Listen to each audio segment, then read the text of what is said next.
तो श्री राम के संदर्भ में कह रहे हैं, विनय न मानत जल्दी जड़, गए 3 दिन बीत, बोले राम सकोप तब, भय बिन होए न प्रीति। देखिए, हमारा इनका बहुत लंबे समय पहले 2003 में एक सीज फायर एग्रीमेंट साइन हो गया था। उसको माना किसने?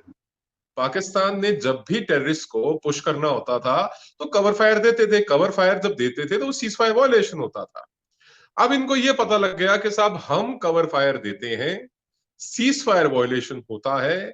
भारत की जो आर्मी है, जो इंडियन आर्मी है, भारत की जो फौज है, वो इतनी बुरी तरीके से रिटालिएट करती है, ऐसा मारती है, ऐसा पीटती है, ऐसा धोती है कि इनके शरीर के हर अंग से खून निकलता है और इनके इतनी भारी संख्या के अंदर इंफ्रास्ट्रक्चर डैमेज होता है और इनके वहां पे ह्यूमन लाइफ लॉस होता है पाकिस्तान आर्मी का।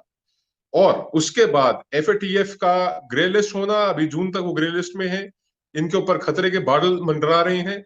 ये सब ऑप्टिक्स है। अगर आप डिप्लोमेसी को समझते हैं, अगर आप पॉलिसीज को समझते हैं, Rohit, it is all for optics. ये एक इंटरनेशनल कम्युनिटी को दिखाने के लिए कि साहब अब देखो हम कितने पाक साफ हैं, हम दूध के धुले हैं, हम लोग तो शिवरात्रि के बाद जो है हम रुद्राभिषेक करके नहा के दूध धी दही और शहद सबसे हम बिल्कुल पवित्र हो गए, गंगा जल से नहा के आ गए। अरे नहीं भाई, नहीं, it is all for optics. ये वर्ल्ड कम्युनिटी को दिखाने के लिए किया जा रहा है कि साहब we are trying every possible measure to sit down with India. हम भारत के साथ टेबल के ऊपर बैठ के भारत के साथ हम बात करना चाहते हैं, मुज़ाकरात करना चाहते हैं, हम कॉन्फिडेंस बढ़ाना चाहते हैं। हम इस खित्ते के, आप एक बात बताइए, ये जनरल बाजवा ने जो बात की कि सेंट्रल एशिया का रूट खुल जाएगा अफगानिस्तान के रास्ते से भारत के सामान के लिए, ये ये जितनी बातें जनरल बाजवा ने करी, क्या ये बातें मुशर्रफ ने नहीं करी थी? क्या ये बातें पहले के इनके जर्नलों ने नहीं करी थी? ये जो बिट्रेयल है, इस बिट्रेयल की हिस्ट्री है पाकिस्तान आर्मी की खाकी वर्दी के पीछे। ये सबसे पहले इन्होंने बिट्रे किया अपनी डेमोक्रेसी को, ठीक है? इन्होंने पीठ में खंजर मारा सबसे पहले अपने मुल्क की डेमोक्रेसी पे। इन्होंने 35 साल फौजी हुक्मरानों ने पाकिस्तान के ऊपर हुकूमत की। उस वक्त ये जो कॉन्स्टिट्यूशन ऑफ पाकिस्तान है उसके पता नहीं कितने वॉल्यूम्स हैं अलग अलग, कि भाई उस समय में ये कॉन्स्टिट्यूशन और ये कॉन्स्टिट्यूशन और ये अमेंडमेंट, और देखिए ये they had made a mockery, they had made a joke of the constitution, ठीक है? वहीं दूसरी तरफ जो हमारे भारत के प्राइम मिनिस्टर, हमारे प्रधानमंत्री हैं, वो कहते हैं कि हमारे लिए सबसे बड़ा ग्रंथ जो है वो हमारी कॉन्स्टिट्यूशन है। हम we have to go by the book, हमने कॉन्स्टिट्यूशन को फॉलो करना है। तो देर आर मेजर डिफरेंसेस। देखिए, एक चीज मैं आपको और बताता हूं, बड़ी इंटरेस्टिंग है।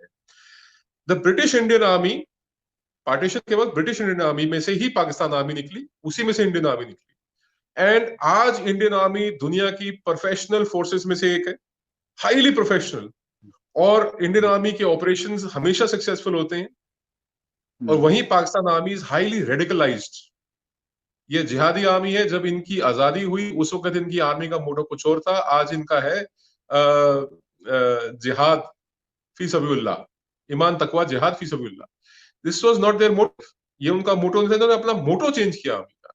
बिट्रेल की बात करते हैं, इनका कायदे आजम है मोहम्मद अली जिन्ना साहब, उनकी वाइफ है फातिमा जिन्ना।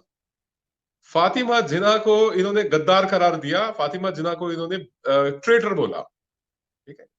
और इनके जो अभी तथाकथित जो ये एक टर्मिनोलॉजी यूज करते हैं या नोमेनक्लेचर कह लीजिए, आजाद कश्मीर बोलते हैं, उसका जो इन्हें प्राइम मिनिस्टर बना रखा है, राजा क्या नाम है उनका, कौन सा सरदार है वो, उनके ऊपर इन्होंने ट्रीजन का पर्चा दर्ज कर रखा है। कौन लोग हैं भाई ये दे आर जिहादीज। इनको एक कहते हैं कि मुल्क की फौज होती है, यहाँ पे फौज के पास एक मुल्क है। तो आप you don't expect much from them. मैं अगेन आई रिपीट, आप जो मेरे से सवाल पूछ रहे हैं, मैं आपको उनको वाजे तौर पर जवाब दे रहा हूं। अभी लेटेस्ट देख लो, अभी नवाज शरीफ साहब तो लंदन बैठे हुए हैं, अब मरियम नवाज को कहते हैं कि वी विल क्रश हर। अरे ये उनके मलिक है, जनरल मलिक है जो, हाँ, तो ये कहते हैं कि साहब हम वी विल क्रश हर। अरे भैया, आप ये बिल्कुल ठीक है, मैं समझता हूं कि आवाज उसकी कर्ब कर देते अगर नवाज शरीफ पाकिस्तान में वापस आ जाता। वो लंदन बैठा कम से कम बोल पा रहा है, चाहे सोशल मीडिया के रास्ते से अपनी बात पहुंचा रहा है लोगों तक। और अब उसकी बेटी को ये, अच्छा वो गलती करी इन्होंने, बेनजीर भुट्टो ने पाकिस्तान में आके उनको मरवा दिया, असैसिनेट करवा दिया उसको। किस उसके पीछे कौन था? वर्दी थी, है ना। और इनके जो फादर थे बेनजीर भुट्टो के, उनको भी फांसी पे टांगा, उसके पीछे कौन था? उसके पीछे भी वर्दी थी। तो बिट्रेल, इनके इनके ना बहुत सारे कारण है, बहुत सारे वजूहात हैं इनकी बिट्रेल के। मैं बताऊंगा आपको, आप एक आधा सवाल और कर ले, फिर मैं आपको बिट्रेल के रीजंस भी बताऊंगा क्या है।